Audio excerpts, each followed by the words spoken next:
Sa ating guys, good morning po sa lahat. At ito, sasagutin natin yung tanong ni Idol. Ang tanong niya sa akin kasi, Idol, ano daw ang pakiramdam kapag sobrang baba ng hemoglobin o yung sinasabing mababa ang dugo? As dialysis kasi, normal na lang sa amin yung pagbaba ng dugo dahil nga meron kami maintenance na injection. So, ang masasabi ko lang dyan guys, ang mararamdaman mo pag sobrang baba na ng dugo mo is over fatigue, hirap sa pagtulog, hirap sa paghinga, ano pa ba, masakit lagi ang ulo.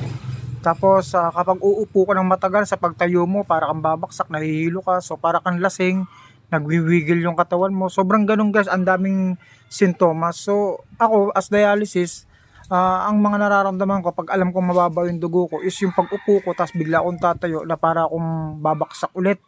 At hirap na hirap rin ako sa paghinga.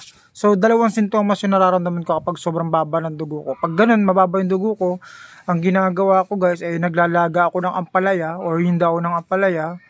Tapos minimix ko siya sa malunggay. So yun yung ginagawa kong kape sa umaga para mabawi ko yung kulang sa akin dugo.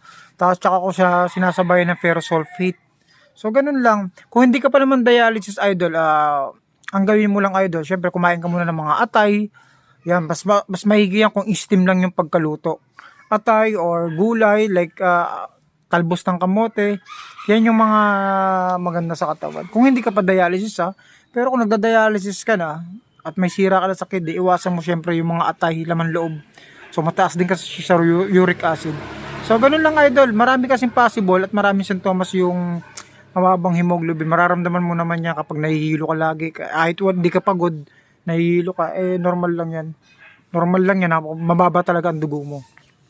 Pag mga ganun, syempre, huwag mong hayaang mababa ang dugo mo, idol. Napakadelikado kasi.